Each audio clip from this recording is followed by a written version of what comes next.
जय हो माई की, अब चिंता काय की।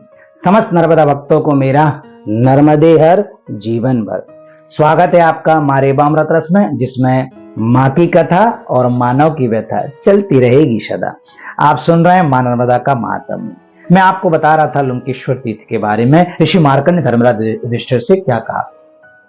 धर्मराज युधिष्ठिर से ऋषि मार्कंडेय कहते हैं कि जब कालपष्ट उनके ऊपर हाथ, महादेव के ऊपर हाथ रखने के लिए गया कि मैं भोलेनाथ के द्वारा दिए गए वरदान का परीक्षण तो कर लूं, तब महादेव कहते हैं कि गौरा अब यहां से जाने में ही भलाई है, नहीं तो समस्या उत्पन्न हो जाएगी। तब देवादिदेव महादेव ने अपने गण नंदी को आज्ञा दी कि तुम इस राक्षस से युद्ध करो, तुम इस राक्षस के साथ लड़ाई करो, मैं यहां से निकलता हूं। अब नंदी भी सोचे कि प्रभु की आज्ञा है तो कोई बात ही नहीं है। नंदी और कालपृष्ठ के बीच में घनघोर युद्ध हुआ, दोनों के बीच में बहुत लड़ाई हुई। कभी नंदी उसको पटक दे, कभी कालपृष्ठ उसको उठा के दूर फेंक दे, और भोलेनाथ चले जा रहे हैं। भोलेनाथ दौड़ लगाते जा रहे हैं और उनके पीछे कालपृष्ठ पीछे लगा हुआ है। नंदी उससे लड़ जरूर रहा है, लेकिन जैसे नंदी को हराए वो फिर भोलेनाथ के पीछे लग जाए। अब भोलेनाथ आगे आगे कालपृष्ठ पीछे पीछे, भोलेनाथ आगे आगे कालपृष्ठ पीछे पीछे। अब उसी समय, अब देखिएगा, उसी समय इनको कौन मिलता है? उस समय इनको मिल जाते हैं नारद मुनि।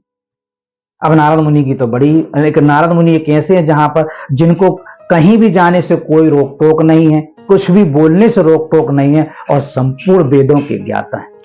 अब नारद जी जब देखते हैं कि भोलेनाथ तो भाग रहे हैं, भोलेनाथ तो कालपृष्ठ से दूर भाग रहे हैं, तो वो देखते हैं कि पीछे पीछे कालपृष्ठ, आगे आगे भोलेनाथ। तब भोलेनाथ को प्रणाम करते हैं नारद जी और कहते हैं कि प्रभु जी, हालत क्या बना रखी है आपने जी, क्या हो गया कि आप भाग रहे हैं, पीछे कोई आराग दानव आपके पीछे लगा हुआ है। तब भोलेनाथ सारा वृतांत नारद को कहते हैं और कहते हैं कि नारद, जाके श्री हरि विष्णु को ये बात बताओ कि मैं इस समस्या से व्यथित हूं, कालपृष्ठ नाम का दानव मेरे पीछे लगा हुआ है, इस समस्या से उभारें। अब नारद जी मन में आया, विचार करते हैं कि अब आज पहली बार मजा लेने का मौका मिला है, वो भी भोलेनाथ की बड़ी मजा लेते हैं। अब भोलेनाथ से कहते हैं कि प्रभु, आपकी आज्ञा तो मैं पालन करूंगा, लेकिन अभी श्री हरि विष्णु तो शयन में होंगे। अब जब वो शयन मुद्रा में होंगे तो उनको उठाना बड़ा ही कष्टदायक है, क्योंकि गुरु, प्रभु और भूखे को जो सो रहा हो उसको कभी नहीं उठाना चाहिए, क्योंकि ये इतने खतरनाक होते हैं, कि उठने के बाद हो सकता है आप ही का नाश कर दे। तो नारद मुनि भोलेनाथ से कहते हैं कि प्रभु, वो तो शयन मुद्रा में होंगे, उनको उठाना बड़ा मुश्किल है। तब भोलेनाथ नारद जी से कहते हैं कि नारद, तुम जाओ और बैकुंठ धाम में श्री हरि विष्णु को ये सारा वृतांत बताओ कि मेरे साथ ये समस्या हो रही है, कालपृष्ठ नाम का दानव मेरे पीछे लगा हुआ भस्म करने के लिए। नारद जी कहते हैं जो आपकी आज्ञा। नारद जी जाते हैं, बैकुंठ धाम में जाते हैं, माता लक्ष्मी को देखते हैं, श्री हरि विष्णु को देखते हैं। श्री हरि विष्णु, माता लक्ष्मी दोनों बैठे हुए, माता लक्ष्मी श्री हरि विष्णु के पैर दबा रही हैं और वो निद्रा की वो मुद्रा में बैठे हुए। तब नारद जी कहते हैं श्री हरि विष्णु को कि प्रभु प्रणाम। जब वो प्रणाम करते हैं तो वो कहते हैं कि मेरा प्रणाम स्वीकार करें। श्री हरि विष्णु के उनका प्रणाम स्वीकार करते और पूछते हैं कि नारद, तुम्हारा यहाँ आने का उद्देश्य क्या है? क्या उद्देश्य आए हो? कोई समस्या है, किसी प्रकार की परेशानी, किसी प्रकार की बाधा है तो कहो, मैं उसका अभी समाधान, अभी निराकरण कर दूंगा। तब नारद जी श्री हरि विष्णु से कहते हैं कि प्रभु, भोलेनाथ के साथ एक समस्या आन पड़ी है और वो आपकी मदद सहायता चाहते हैं। तब श्री हरि विष्णु कहते हैं कि बताओ क्या समस्या है भोलेनाथ को?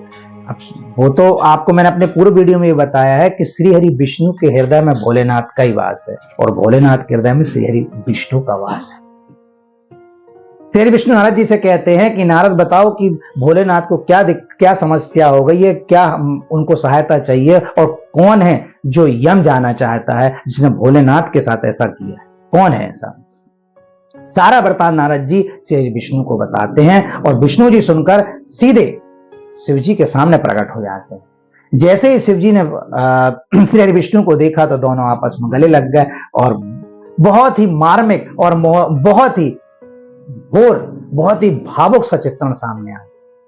जब सारी वृतांत को पता चला तब श्री हरि विष्णु देवादिदेव महादेव को कहते हैं कि प्रभु आप चिंता मत करो, आपका निराकरण मैं करता हूं, आप सिर्फ मां नर्मदा के तट पर जाकर निवास करिए।